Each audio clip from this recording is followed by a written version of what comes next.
On est en live, donc toutes nos excuses pour ce petit retard. On a eu un problème de connexion. La technique, nous a joué des tours et du coup, j'ai un peu chaud. J'étais très détendue et là maintenant, j'ai un petit peu moins zen. Voilà, les émotions, en live et en direct. On est là aujourd'hui pour, le 5e épisode, de la 2e saison, d'Explore and Sense. Explore and Sense, c'est un espace que j'ai ouvert l'année dernière, pour explorer, la place des émotions dans les entreprises et dans nos organisations et notamment dans nos postures managériales. Et aujourd'hui, je reçois Barbara Mathison et c'est vraiment, une joie de retrouver Barbara parce que Barbara, on s'était croisés il y a quelques années lorsque, Oui, moi je travaillais dans l'automobile dans un rôle, de développement RH et on avait besoin de former, plusieurs, formateurs internes qui venaient de pays différents et des cultures différentes et Barbara nous oui. avait accompagnés avec toute cette expertise et avec toutes ces connaissances. Donc c'est un vrai plaisir pour moi Barbara de t'avoir avec nous aujourd'hui. Un grand merci d'avoir répondu, répondu OK pour cet épisode. Hem, donc ouais, je suis ravie et le sujet de l'intelligence émotionnelle et des multiculturalités, c'est quelque chose qui me tient à cœur, de par mon parcours, mais aussi surtout voilà, tous les managers que j'accompagne et que je rencontre, en fait, on s'aperçoit qu'on n'est pas obligé d'avoir comment dire? Une responsabilité, un job à l'international pour finalement être confronté dans des situations où les multiculturalités, ça peut, nous poser quelques difficultés de compréhension, d'incompréhension, de malentendus, de liens. Heu, Totalement. ouais, donc en tout cas, merci à vous d'être là, à nouveau. Peut-être que vous pourriez nous mettre, dans le chat, si vous pouviez nous mettre, d'où c'est que vous nous écoutez, ou vous nous regardez, parce que je sais que certaines personnes, sont en mode écoute, sont en voiture parfois, et donc peuvent pas mettre dans le chat. Mais, pour ceux qui peuvent mettre dans le chat, voilà, si vous pouviez nous mettre, d'où est-ce que vous nous écoutez? D'où est-ce que vous êtes? Aurélie de Paris, bonjour Aurélie. Et puis également, si vous pouviez nous dire dans quel secteur d'activité, donc on a alors une personne de Montaigu en Vendée, donc je vois le nom de famille, du coup je reconnais pas dans l'agroalimentaire. OK, super. Heu, voilà, mettez-nous vos secteurs d'activité. Florence, bonjour Florence. Heu également Delphine est en Vendée, et ben, on a la Vendée qui est donc et Aurélie, qui elle aussi est du secteur, interculturel. OK. N'hésitez pas, voilà, à nous mettre. Cyril à Paris, formateur. Salut Cyril, on s'était vu ce matin déjà. Hem Voilà, ça va nous guider, puis notamment ça va guider, Barbara sur, potentiellement, les exemples, les illustrations en fonction de vos secteurs d'activité. Je sais en effet que pour, notamment pour Florence, et ses collaborateurs, pour en avoir entendu, avoir eu des retours récemment, la complexité d'avoir dans les équipes des personnes, de cultures différentes, de langues différentes, ça peut être compliqué pour les managers, à la fois dans sa posture managériale, et à la fois dans la communication. Marie-Laure également de Belfort. Bienvenue Marie-Laure et rebonjour. Heu, eh bien super. Alors pour ceux qui ne connaissent pas Barbara, Barbara c'est qui? Barbara en fait tu interviens, auprès de personnes et d'équipes pour développer l'efficacité dans des situations internationales. Tu es, née aux États-Unis, d'un papa américain, d'une maman française et tu as vécu aux États-Unis, au Canada, en Algérie et donc tu as cette, expérience, de l'interculturalité. Et ce que je trouve chouette aussi, c'est que tu nous apportes cette expérience-là et aussi, comme tu es psychanalyste, tu as aussi cette expérience du lien, de l'humain et donc c'est avec toute cette expérience-là, qu'on va pouvoir, naviguer dans la discussion qu'on a, aujourd'hui ensemble. En tout cas, bienvenue à toi, Barbara et bienvenue à vous tous. Oui, Véronique. Oui. Donc, Heu Ouais, donc, eh bien, ce qui m'intéresserait dans un premier temps, Barbara, c'est parce qu'on parle parfois de, alors en anglais cross-cultural, en français multiculturel, interculturel. Hem, il y a une différence entre les est-ce qu'il y a une différence entre multiculturel, interculturel ou pas? enfin, multiculturel, ça décrit une situation. Voilà, plusieurs Mmh, cultures en contact, dans une variété de possibilités.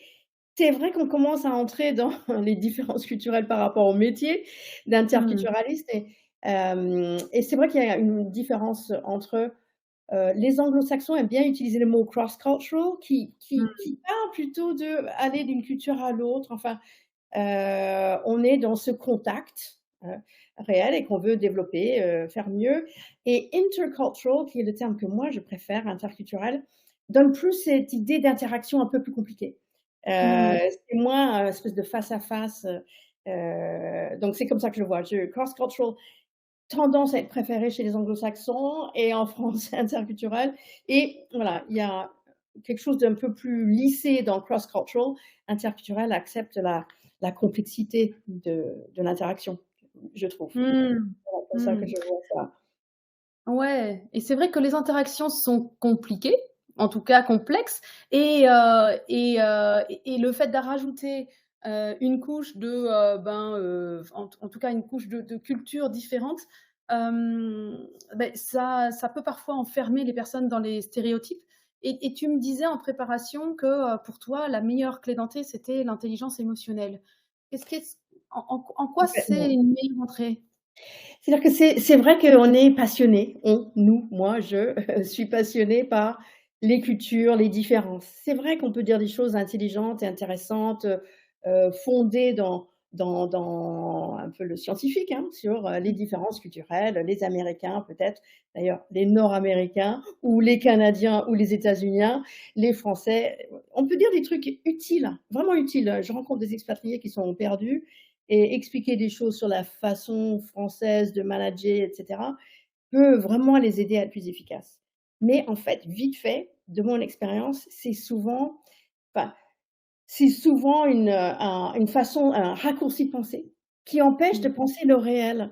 La culture va masquer des choses. Enfin, j'ai plein d'histoires d'équipes multiculturelles qui commencent à se taper dessus parce que le conflit est là, parce que les problèmes sont là et ils vont dire, voilà: «Oh, c'est polonais, bureaucratique» ou «C'est danois, ils sont toujours sur la plage» et en fait, on se rend compte, je me rappelle d'un cas particulier là-dessus, franco-danois, polonais et au fond de l'affaire, c'était des chefs de projet qui étaient en train de se friter, si vous m'acceptez ce mot, sur, c'est un mot qu'ils avaient pas compris. Ils bossaient en anglais, ingénieurs, rationnels, ils se disent qu'il y a pas de malentendu sur un mot. Bah si, et un mot en anglais, c'est pas plus sûr qu'un autre.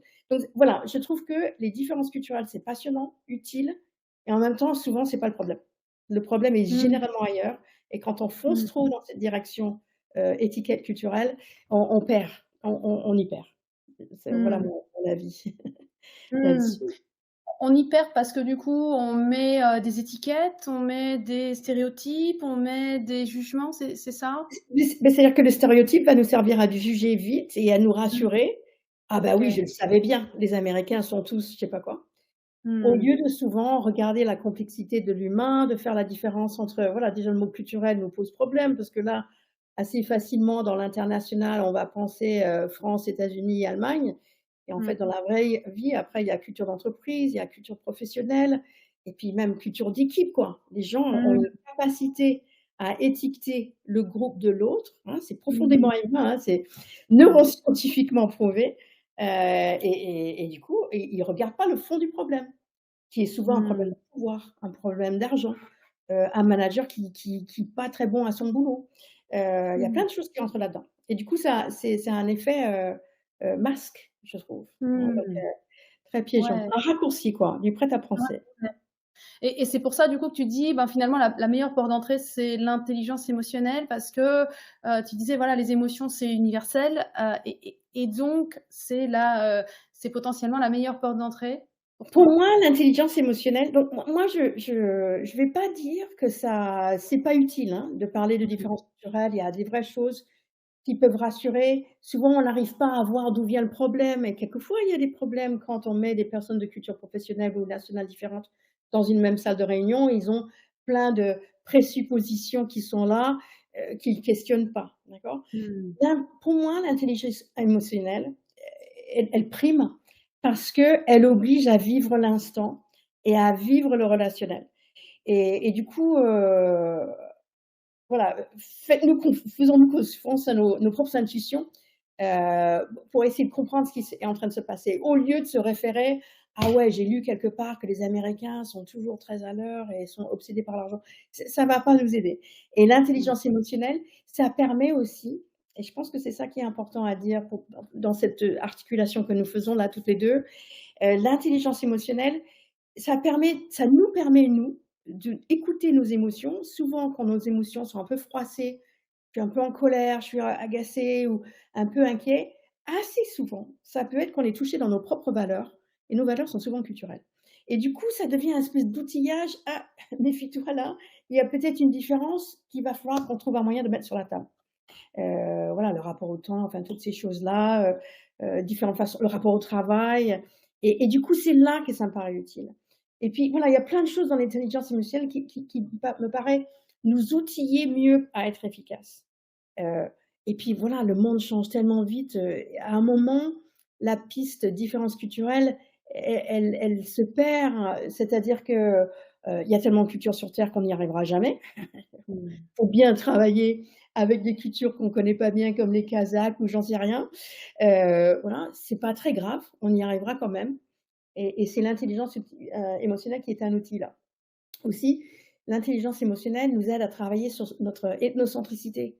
Parce que du coup, ça nous oblige à être, au fait de voilà, moi ça me heurte moi, mais visiblement l'autre là, il est ça le gêne pas, ça lui pose pas de problème.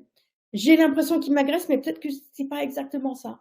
Et donc cette, le mot anglais me plaît mieux, hein, self-awareness, qui Mmh. va avec l'intelligence émotionnelle, me paraît super utile. Je trouve que le plus grand piège dans les situations interculturelles, c'est l'ethnocentricité Mmh. et voilà, donc il y a plein de niveaux, d'utilité des compétences d'intelligence émotionnelle, là-dedans, hein, donc votre capacité à se connaître, d'utiliser, voir le message que me donnent mes émotions, votre capacité à vous connaître, hein, se connaître, ça sert à quelque chose de savoir comment on a été formaté par notre éducation et notre culture et aussi, voilà, dans le discours avec l'autre. Comment je vais lui donner de la place, comment je vais lui faire un feedback, réaliser mon impact sur l'autre de ce que je même si c'est un doute, on s'en fiche, c'est très, très bien un doute.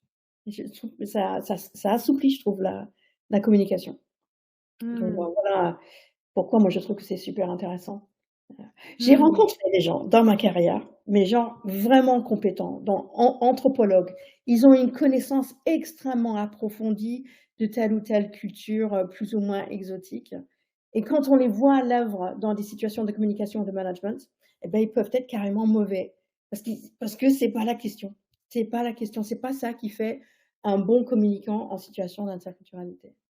Donc Ouais, donc de ce que tu disais tout à l'heure, c'est intéressant de savoir les grandes catégories, des espèces de raccourcis qui peuvent nous aider parfois à mieux comprendre les différentes cultures et pour autant, c'est important de pas rester enfin, en tout cas, c'est pas suffisant, parce qu'il y a une autre couche bien en dessous qui parle de nos émotions, de nos valeurs, de nos besoins, ouais, d'une meilleure connaissance de soi et c'est en allant là que l'on peut du coup, comprendre si on est touché dans ses valeurs quand quelqu'un, d'une autre culture nous dit quelque chose, hem, heu, alors on peut être touché dans ses valeurs nous et en même temps comment on fait quand on a l'impression que l'autre est touché, en tout cas quand on a l'impression hem, que enfin, en tout cas qu'il y a besoin de décoder. Je pense à, un manager qui récemment me disait: «Voilà, moi, je suis confronté au fait que dans mon équipe, j'ai des personnes, de cultures différentes, qui viennent, de cultures où, la femme, en tout cas, ça vient les chahuter le fait que ce soit une femme qui soit, leur manager, qui donc mmh, ait une forme d'autorité sur eux». Donc tout ça, ça vient, mettre de la tension, comment faire pour décoder ça? Est-ce que c'est, est-ce que c'est ma place à moi, manager, d'aller voilà, toute cette complexité-là, tu leur dirais quoi à ces managers-là? Et je pense qu'il faut avoir, c'est la moindre des choses, presque du respect, hein, de la culture de l'autre, hein. Je ne sais pas quelle est l'interaction de ce manager, hein, si c'est une équipe internationale ou si c'est, dans le Non, contexte, c'est une équipe, en France, basée en France, et donc c'est pas un manager qui travaille, à l'international ou avec des expats. ouais, C'est quelqu'un qui travaille en France, sur une ligne de prod, et il se trouve que dans son ouais, équipe, bah, il a des personnes qui viennent, qui sont alors parfois avec un niveau de français qui est pas, ouais, qui est pas aussi fluide que, ben, qu'un francophone. ouais. Et aussi avec des niveaux, voilà, des cultures différentes. Ça récemment, j'en ai eu plusieurs qui m'ont partagé ces difficultés-là. Alors, du coup, j'entends peut-être beaucoup de travail à distance, quoi? C'est de la communication sur Teams et des choses comme ça, peut-être? Ou Alors est-ce en l'occurrence là, sur la personne en question, c'était sur une ligne de production, donc non, c'était vraiment dans l'interaction en physique. en M physique? mais OK. mais il peut y avoir aussi j'ai eu d'autres managers qui m'ont parlé bah, de manager une équipe qui va être en Roumanie ou autre. Moi, mais je pense que c'est super important et c'est même un signe de respect d'explorer un peu la culture de l'autre. Il y a des ressources qui existent, qui sont pas très compliquées. Il s'agit pas de faire une maîtrise en anthropologie, hein, et avoir des éléments sur la culture, peut-être comment, et puis dans une, interaction, avec la France, est-ce qu'il y a quelque chose là qui vient polluer l'histoire ou qui peut être présent? Il y a ça c'est sûr. Et après, c'est vrai que c'est délicat, mais il faut écouter l'instant. Je vois que l'autre est blessé ou est crispé, trouver un moyen, d'essayer de mettre ça sur la table en sachant qu'il y a une différence culturelle là. Moi, je suis Mmh. française et américaine et c'est vrai que l'américain, c'est une culture très explicite. On a l'habitude de tout mettre en mots, tout sur papier, dans un mail et les mots sont fiables, c'est la vérité et si tu dis pas, ben ça va pas quoi, c'est pas possible. C'est même pas possible. Mmh. Alors que le monde arabe, par exemple, on est beaucoup plus implicite. Il y a ce qu'on dit en public et ce qu'on dit en privé et ce qu'on ne dira pas et qu'il va falloir décoder en fonction des mots et donc là, c'est vrai que c'est plus délicat dans le relationnel au travail parce Mmh. que c'est votre capacité, hein, comment donner du feedback et obtenir du feedback. Et c'est difficile de donner un conseil, qui puisse résoudre le problème là tout de suite, mais souvent, Mmh. situation interculturelle, mon ça vaut la peine, c'est un vrai investissement. Je ne sais pas si je parle à beaucoup de managers là, souciés des Mmh. budgets, mais d'investir sur l'informel. C'est-à-dire le Mmh. moment de café, alors ce qui est approprié à chaque culture. Alors en Europe, c'est on ira prendre un pot, un after work avec quelques bières. Peut-être pas adapté à toutes les cultures, mais on va trouver un moyen d'ouvrir un Mmh. espace où on peut travailler sur le relationnel. Parce que c'est souvent là que la personne va dire, en toute discrétion, voilà, peut-être que vous allez comprendre que vous avez utilisé un mot qui n'est pas approprié, que vous avez dit quelque chose d'un peu ethnocentrique de votre place, de français. Mmh.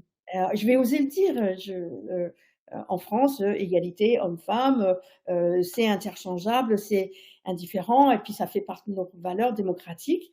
Il y a Mmh. d'autres pays où la démocratie est déjà vue différemment et Mmh. voilà, où se met le respect ou pas.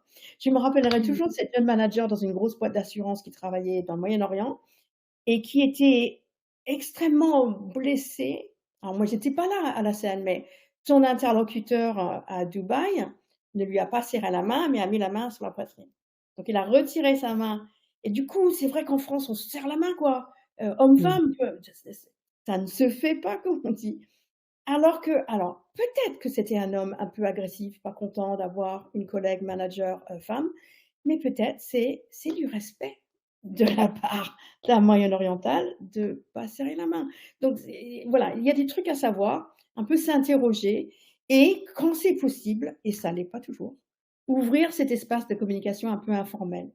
Trouver un moyen pour qu'il y ait avant la réunion, après la réunion, il y a un temps on se connaît un peu, voilà, le bon vieux team building, hein, c'est super et on Mmh. peut le faire de façon plus ou moins, je veux dire, pas besoin de un gros budget derrière.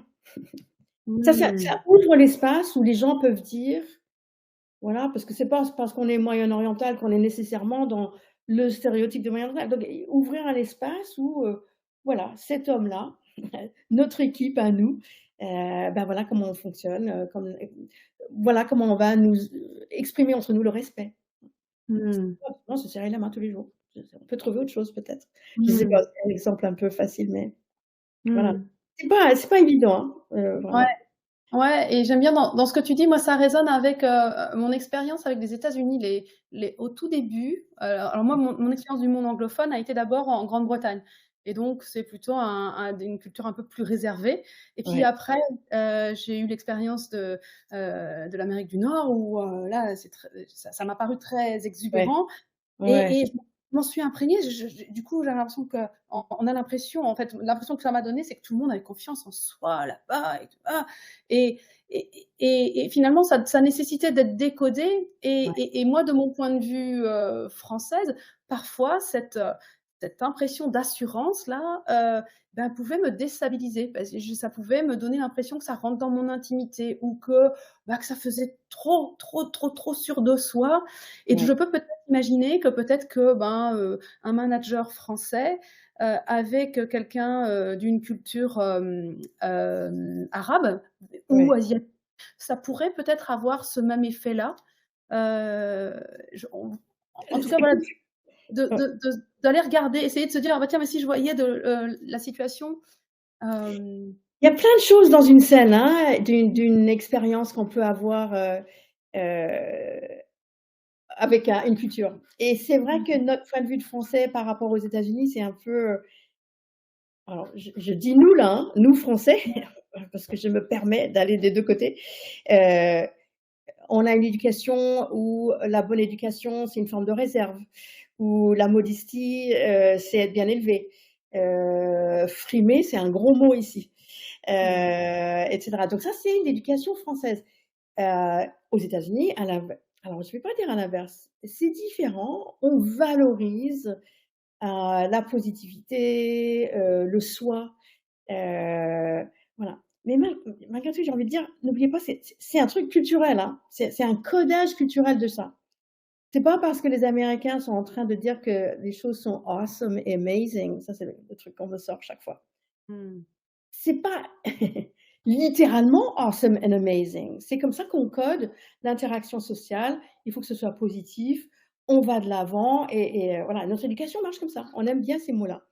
mmh, Et à l'inverse, la France, on fonctionne pas sur cette énergie-là. Et puis après, si on prend les Asiatiques, leur éducation par rapport là, alors là, je parle de façon extrêmement directe et indirecte, pardon. Ce que je vois, ce que je perçois de beaucoup de cultures asiatiques, c'est une forme de modestie et d'humilité. Et du coup, voilà, c'est intéressant d'avoir, c'est un peu la puce à l'oreille. Pour moi, les mmh, différences culturelles, c'est une hypothèse. Puis après, on fait avec, hein. mmh, Après on vérifie, on vit l'instant avec la personne en face pour vérifier, est-ce que c'est simplement, de la politesse? Ah, «Oh, that's great, I love your presentation». Est-ce que c'est de la politesse ou est-ce que c'est, ils ont vraiment apprécié la et mmh, aller chercher l'info dans le réel de votre interaction? «Qu'est-ce que tu mmh. as aimé dans ma présentation? Oh, je suis un peu essoufflée par les compliments que tu me donnes». Ah ouais, ouais et on peut avoir l'information. Donc là, on est dans communication, hein, créer du Mmh. sens ensemble. Mmh. Il y a Heu, Florence qui nous met, Barbara, il y a Florence qui nous met: «Comment l'employeur peut-il aider ses équipiers, ses managers à intégrer la multiculturalité?» alors c'est compliqué parce que si on il y a plein de réponses à cette question. Alors parce que si on est en France, multiculturalité, pardon, quand même c'est question de diversité. Alors je sais que c'est un mot un peu à la mode, mais on est là-dedans. Hein, comment on accepte cette diversité culturelle qui est déjà, en France? Alors on s'ajoute, quelques expatriés ou un jeune stagiaire, qui arrive d'Angleterre ou de je sais pas où. Il y a ça, mais c'est du même ordre que la diversité, hommes-femmes, handicapés, orientation sexuelle, enfin toutes ces questions, je pense que c'est ça. Pour aider Mmh. les managers, ouais, c'est drôle, hein, et il y a des choses à voir sur, je serais ravie de vous former à ça là, manager une équipe multiculturelle. Mais de mon expérience, c'est quand l'équipe est déjà multiculturelle et qu'on travaille là-dessus, qu'on apprend le plus. Donc je ne sais pas comment répondre à alors je crois que c'est Florence, je suppose si Florence. ma mémoire est bonne. Ouais. Hem, voilà, aider les équipiers, c'est déjà qu'il y ait du multiculturel là, qu'on travaille avec et on réussit à voir est-ce que, nos différences culturelles de tous ordres, sont en train de faire obstacle à l'efficacité, à la motivation et cetera. Heu, Mmh. J'étais avec un de mes clients récemment et voilà, une boîte assez ancienne, plutôt française, mais internationale sans aucun doute, qui s'internationalise vraiment dans les faits. C'est-à-dire qu'ils ont racheté plein de boîtes et ils vont, déployer, tous les systèmes d'information dans le monde entier. Du coup, moi, j'ai face à moi des ingénieurs informatiques, architecture, système, tout ça, qui vont déployer ça en Pologne, bientôt aux États-Unis, en Australie. Voilà, ça fait peur, les anglo-saxons. Mais déjà avec les Polonais, les Roumains, et les Belges, hein, il y avait une difficulté. Donc c'était intéressant. On fait un travail sur, voilà, quel est l'outillage? Qu'est-ce qui fait que nos équipes pourront marcher et cetera? Et puis mon conseil, c'est, mais maintenant, étape 2, on va faire le même stage, mais on les ramène, au moins un ou 2 Roumains, Polonais, dans ce stage parce que c'est là où l'expérientiel de la différence va être on peut jouer là-dessus et là, Mmh. beau boulot. Donc je ne sais pas quel est le contexte de Florence. Heu Souvent c'est, voilà, Nous en on se dire un peu nourrit plus, ouais. mutuellement et puis, Mmh. après il faut apprendre sur le tas, dans l'expérience. La productivité de formation est tellement meilleure. Il faut se frotter justement à ces différences pour réaliser là on «Ah, je dois trouver un autre moyen de formuler mon feedback pour que l'autre l'entende, ne soit pas blessé». Voilà, d'autres stratégies, dans mes rythmes d'équipe, pour être plus dans l'inclusion et la cohésion. Heu, Mmh. je sais, il y a beaucoup de réponses à cette question. Ouais, en tout cas, moi, ce que j'entends dans ce que tu dis là, Barbara, c'est il y a quelque chose de l'ordre de oui, on peut, organiser des formations, pour éveiller un petit peu la conscience, multiculturelle. Ouais, Heu et en même temps, finalement, dans les équipes qui sont multiculturelles, il y a peut-être un travail à faire par équipe d'accompagnement, de ouais, facilitation qui serait de les aider à aller regarder, voilà, c'est quels sont les obstacles à la communication? Est-ce que l'obstacle, c'est la différence culturelle? Est-ce que c'est, l'aspect linguistique? Est-ce que ouais. c'est, heu, encore autre chose? Est-ce que c'est la communication? Finalement, est-ce que moi, manager, comment je m'y prends pour communiquer et arrive à aller vérifier que c'est compris alors que, Mmh. peut-être qu'on voilà, on pen on c'est pas juste une question de langue. L'autre jour, Ouais. j'avais, une personne qui me disait: «Mais pourtant je lui ai dit, je lui ai demandé: "Tu as compris, c'est clair?" Il m'a dit: «Oui».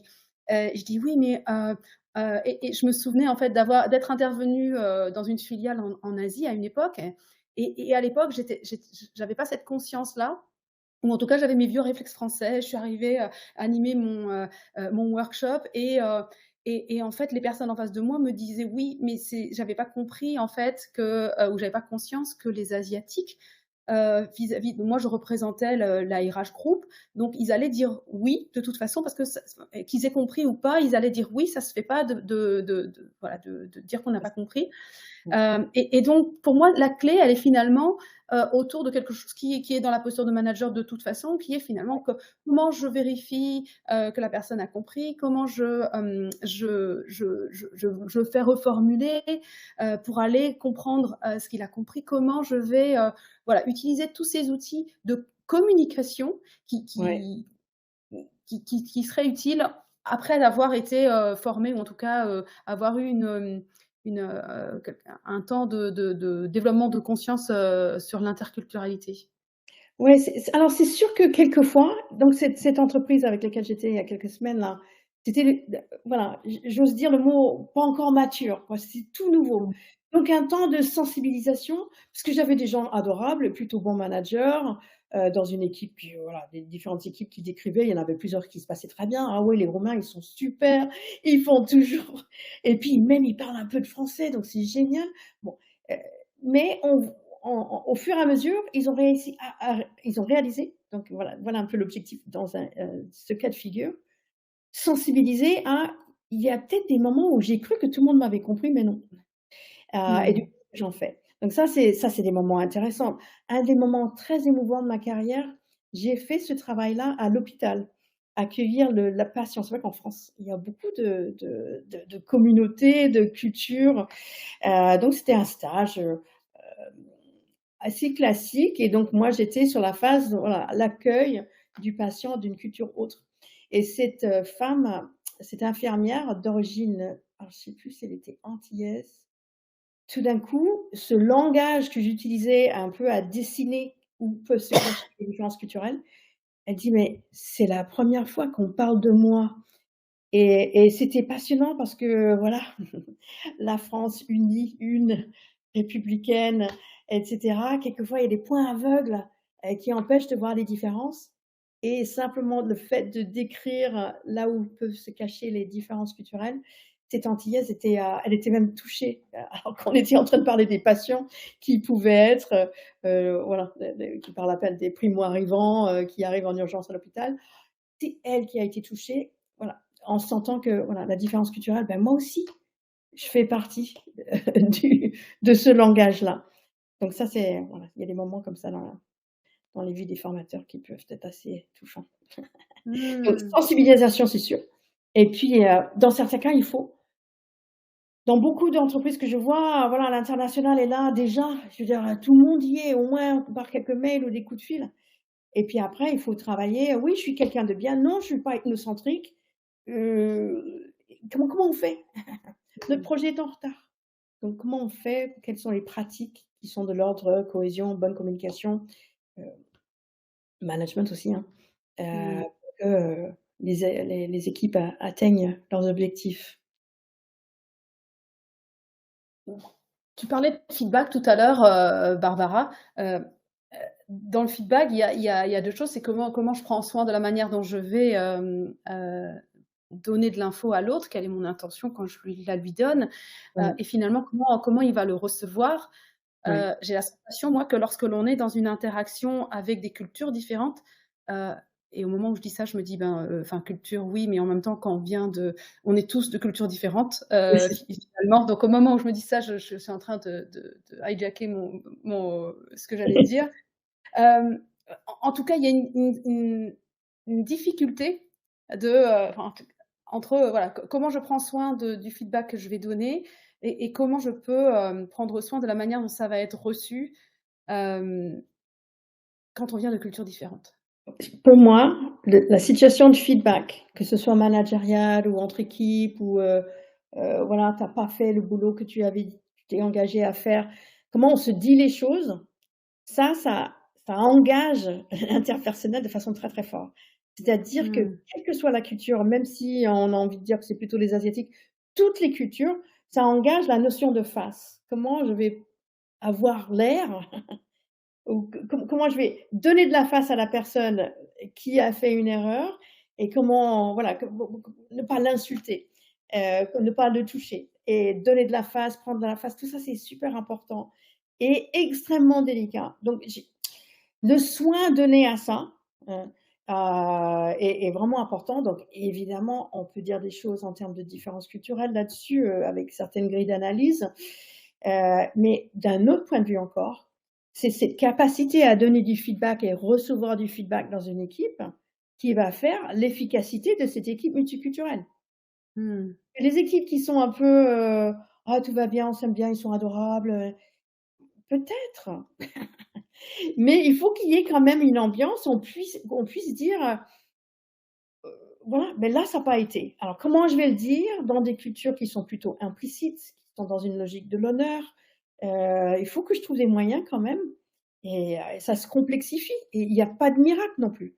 Mais on voit bien que, voilà, comment on donne du feedback? Est-ce que ça va être, dans très discrètement, dans une réunion one to one? Est-ce que je peux me permettre de le donner en public? C'est très risqué ça. Heu, Mmh. il y a des pratiques là-dessus mais pour moi, votre compétence autour du feedback, c'est la compétence clé. Comment ça se Mmh. passe dans l'équipe? Je reviens à mes informaticiens de la semaine dernière. Ils adorables, ils parlaient plutôt bien l'anglais. De toute façon, leurs interlocuteurs non plus parlaient pas mieux l'anglais, donc obstacle encore là. Oh bah, je lui dis quoi: «J'étais cash». «Tu as été cash comment exactement?» Et du coup, l'autre, qu'est-ce qu'il en fait? Est-ce que lui aussi, il est peut-être un peu direct? comment je le prends moi? Donc comment je vais débrouiller ça? Et souvent, c'est l'intelligence émotionnelle qui revient. Je suis Mmh. vexée par ce qu'il a dit. Mais qu'est-ce qui s'est passé là? Comment je vais faire? Et moi, comment je vais faire pour ne pas le blesser et simplement faire évoluer la chose? Parce que s'il est blessé, je perds sa motivation, son engagement dans le travail. Et Mmh. voilà, donc il y a des bonnes pratiques là-dessus, Tu sans être pourrais nous miraculeux. Ouais. Tu en aurais deux trois bonnes pratiques comme ça qui seraient à avoir dans sa mallette de Ah manager, beh, franchement, le truc de base, c'est un outil de feedback, que moi j'appelle un petit couteau suisse de communication. C'est le DESC, mmh, qui est inspiré un peu de la communication non violente, donc on est toujours dans nos thèmes. Donc le DESC, les faits, donc voilà, on sait qu'il faut des faits, mais des faits, dénués de tout jugement de valeur. Quelquefois, c'est un peu le E pour l'émotion, on nous voilà dans notre thème. Et ça, souvent, hein, l'émotion existe partout, mais elle est quand même codée différemment selon les cultures. Moi, je trouve que quelquefois, ça peut être super utile de dire: «Je suis contrarié», OK, parce que l'autre l'avait peut-être pas vu. Ou vous donnez l'air d'être contrarié et en fait, vous rigolez. Enfin, je m'amuse beaucoup avec les Français qui ont un petit côté, coléreux, hein, qui est un peu le même codage que les Américains qui sont trop positifs. C'est un code de communication entre Français, hein, les fameux râleurs et cetera. Souvent, ça vaut la peine de dire, «Je suis pas en colère, je suis un peu inquiet». Alors que mmh, l'autre dit de la colère et de la mmh, colère, ça veut dire perte de face, ça veut dire agression. Donc le E pour émotion et puis le solution, on est là pour travailler ensemble. Donc je te propose une solution qui marche bien de mon point de vue. Qu'est-ce que tu en dis? Donc on est évidemment dans du dialogue. Même avec ma culture extrêmement, hiérarchique qui n'osera pas contredire. On arrive à créer ça dans une équipe, hein, enfin, faut pas trop s'enfermer dans les différences culturelles. Solution, tu as le droit de dire non à cette solution. Qu'est-ce que tu proposes à ta place? Et des conséquences positives parce qu'on est tourné vers l'avenir. Parce qu'en interculturel, c'est les erreurs qui sont intéressantes. C'est là où on voit qu'il y a une différence culturelle. Donc si la culture de l'équipe permet, de parler des erreurs sans que les gens perdent la face, aient peur de se faire virer, voilà, toutes les conséquences ou simplement être mal vu ou ne pas paraître à la hauteur, voilà. On est dans du management d'équipe là, au fond, hein. Mais en mmh. multiculturel, c'est encore plus important parce qu'il y a trop de malentendus, simplement parce qu'on est tous en train de bosser en anglais et c'est la langue maternelle de personne. Mmh, ouais, ça c'est Ouais, quand on est dans un contexte international et quand j'imagine que c'est encore plus, difficile de se rendre compte en fait de la difficulté pour l'autre que lorsqu'on est dans un contexte français, qu'on parle ouais, notre propre langue, qu'on est ouais, avec notre propre culture et qu'on oublie peut-être que, le prisme de l'autre est complètement différente. Moi j'ai souvenir d'un manager qui me racontait voilà, il ouais, était dans une réunion et puis il y a une personne, mais qui s'est emportée en fait avec le côté très latin, une française, très latin et ouais, et lui, anglophone, l'avait pris comme une véritable agression et s'était dit: «Mais dis ouais, donc, ça a l'air hyper important ce qui s'est passé là, mais pourquoi elle s'est emportée tant que ouais, ça?» Et ça s'était retombé comme un soufflet et donc avoir conscience que, ben, quand on est dans un contexte franco-France, enfin en tout cas quand on est en France, mais avec des personnes de cultures différentes, peut-être que c'est encore plus difficile de se rappeler qu'on est dans un côté, multiculturel. et alors ça, c'est le truc. Quand vous êtes dans votre culture d'entreprise, votre culture nationale, hein, une boîte internationale, mais bon, on est en France, le problème de l'ethnocentricité est beaucoup plus fort parce que vous êtes pas confrontés aux mini gaffes. Si vous étiez à l'étranger, vous réaliserez: «Ah ouais, en France, on a l'habitude de faire comme ça, là-bas, non», hein. Quand vous êtes chez les points aveugles, quand on est chez soi, sont énormes. Ouais, Donc la ouais. conscience de soi est beaucoup plus importante et c'est vrai qu'en Mmh. France, on se met en colère et en fait, ça veut dire de la passion. Ça veut dire: «Je suis vachement intéressé». Ouais, mais chez d'autres, ça veut dire que tu es pas content Mmh. et que c'est la fin de la réunion et waouh! Donc du coup, on voit, on revient dans une équipe qui fonctionne, comment créer cette confiance où l'autre réalise qu'il pourra dire: «Ah, tu étais vachement en colère dans la réunion l'autre jour, qu'est-ce qui s'est passé?» «C'ét c'était rien, t'inquiète pas». Voilà. Est-ce qu'il y a un espace où ce genre de dialogue est possible? Est-ce que Mmh. la culture de l'équipe est assez en confiance pour que ce Mmh. genre de dialogue soit possible? Franchement, les équipes internationales, selon les recherches, soit elles marchent du tonnerre de Dieu, c'est-à-dire qu'elles sont très efficaces parce qu'elles sont très créatives, elles ont un rapport à l'erreur qui est vraiment, voilà, c'est une source de progrès, ou alors rien, c'est la démotivation, ça se délite, on n'a pas envie d'y aller. Alors sur le papier, il y a une équipe internationale, mais il y a personne. Il y a pas d'engagement. Les Mmh. résultats s'en ressentent très fort, quoi. Donc Ouais. c'est beaucoup dans Ouais, donc l'ambiance. ouais, donc dans ce que tu dis là et pour rebondir, sur la question de Florence de tout à l'heure, qui me semble, finalement, le plus important, c'est, pour les managers, c'est, et puis peut-être pour justement l'employeur et les équipes RH, c'est, de continuer à développer, des espaces de meilleure connaissance de soi pour les managers, des espaces où ils peuvent aller explorer ça, apprendre à dire ce que je ressens avec des mots, les nommer de manière, constructive et saine, exprimer sa colère de manière saine, avoir la capacité de le dire, de le détecter, de le dire, tout ça finalement peut permettre de décoder les obstacles qu'on pourrait cacher sous l'étiquette de on est de cultures différentes. Ouais, qui est une façon de ne pas communiquer, de dire ça. Mmh. Hein et c'est voilà, c'est la colère, si je prends la colère en particulier, voilà, ma colère, voilà, je me connais, j'ai une personnalité un peu soupe au lait, je suis face à une culture où la colère passe mal, et du coup, je vais trouver un moyen de pas l'exprimer en public. On est vraiment dans Mmh. l'intelligence émotionnelle au sens le plus positif, heu, parce qu'il y a pas de miracle, hein, là-dessus, hein. Quelquefois, la colère, ça peut détruire. Donc même Mmh. si votre colère est légitime, si elle est exprimée, voilà, si on n'est pas au fait de son impact sur les autres, là aussi Mmh. c'est important. Mmh. Mmh. On Ouais. arrive déjà, presque à la fin, Barbara. Je t'avais dit, ça passe très, très, très, très, très vite. Hem, Avant qu'on se dise au revoir, est-ce que vous auriez, d'autres questions? On a eu, la question de Florence tout à l'heure. Est-ce que, au regard de ce qu'on a échangé avec Barbara, est-ce qu'il y a d'autres questions que vous vous posez, dans votre posture? Que ce soit, certains d'entre vous êtes formateurs, d'autres vous êtes, dans des fonctions RH ou managériales, voilà. Est-ce qu'il y a une question que vous aurez à poser à Barbara, avant qu'on se dise au revoir? Et il y a peut-être un léger décalage, parfois il y a un léger décalage, donc entre le moment où je vous pose la question et on commence à voir, dans le chat les réponses. N'hésitez pas à mettre dans le chat en tout cas, en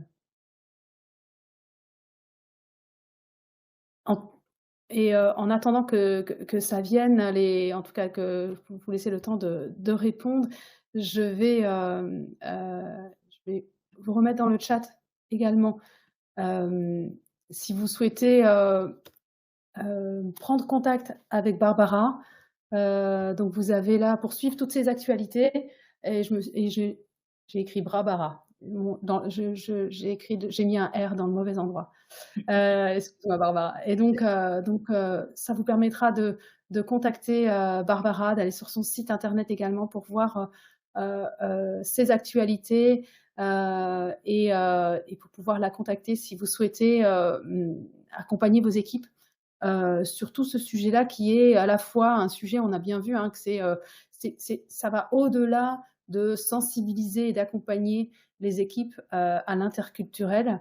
En tout cas, j'entends que c'est une première, une première couche. En tout cas, Oui. ça peut donner des premières pistes de se dire finalement, voilà, si dans mon équipe j'ai plein de Roumains ou si en ce moment je suis en train d'intégrer plein de Roumains dans mes équipes, ben, peut-être que ça vaut le coup d'avoir quelqu'un qui vient nous expliquer, comment les choses sont perçues d'un point de vue d'une personne qui vient de Roumanie et que ça Mmh. pourrait m'aider à mieux comprendre, mais que c'est pas suffisant, que derrière, ça nécessite vraiment, de continuer à accompagner les managers sur leur posture managériale, sur leur, agilité émotionnelle et sur Voilà. leur communication. Bien.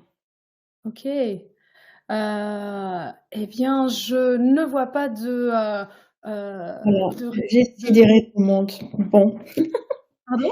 Le public est sidéré. J'espère que voilà, avec grand plaisir de vous lire, hein, si vous avez envie de me contacter, à un autre moment. Voilà, à l'heure actuelle, il y a rien dans le chat, Véronique. Ouais, il y a rien dans le chat pour l'instant. Alors parfois parfois j'ai des personnes qui sont en mode écoute. Ah, on a Florence, merci beaucoup pour votre partage. Florence était là. Et Aurélie aussi.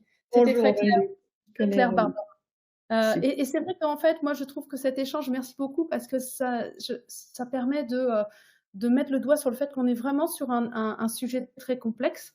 Il y a pas une réponse, clé comme ça, il y a pas, enfin, une solution, et qu'il y en a plusieurs. Vraiment, merci pour ces éclairages. Moi, je retiens en tout cas que, au cœur de tout ça, il y a la communication, la qualité du lien, Mmh. et c'est comment moi, manager, comment moi, RH, je m'y prends pour me donner tous les moyens pour être dans un lien de qualité, heu, avec cette couche complémentaire de complexité qui est je suis, dans un contexte multiculturel et international. Super. Super. Et bien, alors moi de mon côté, est-ce que je voyais, hop, je voulais vous partager également, une actualité de mon côté, oui, elle est visible. Vous voyez un petit bouton vert qui s'appelle «Savoir plus sur Emotionally Connected Leaders».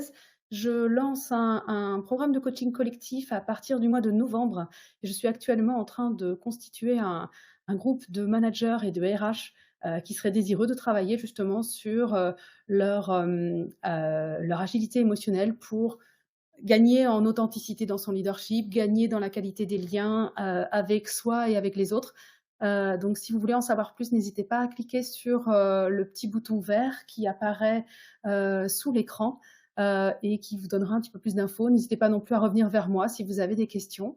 Ce sera avec, grand plaisir, heu, de vous répondre. Je vois Cyril, je me suis enrichie de Pas de miracle, modèle de lecture initiale et non finale, prendre en considération ses émotions comme un biais de valeur culturelle. Merci à vous 2, passionnant. Merci beaucoup Cyril. Ah, ben, ça fait très chaud au cœur. En tout cas, un grand merci. Le prochain épisode d'Explore and Sense, je vous enverrai les invitations. L'invité n'est pas encore complètement finalisé, donc ça restera une surprise pour ce dernier épisode qui sera en décembre, le premier lundi de décembre. En tout cas, Barbara, un grand merci de nous avoir éclairés, à la fois sur le fonctionnement humain et puis, surtout sur, voilà, toute la richesse de ton expérience et de ton regard, multiculturel. Mmh. Heu, je vous dis un grand merci à vous tous. It was amazing! Et ben voilà Catherine. Merci à vous tous, au plaisir de vous revoir, lors d'un prochain épisode. À très bientôt, belle journée et puis bon début de semaine à vous tous. Merci beaucoup Véronique, merci à tous. Au revoir. Au revoir.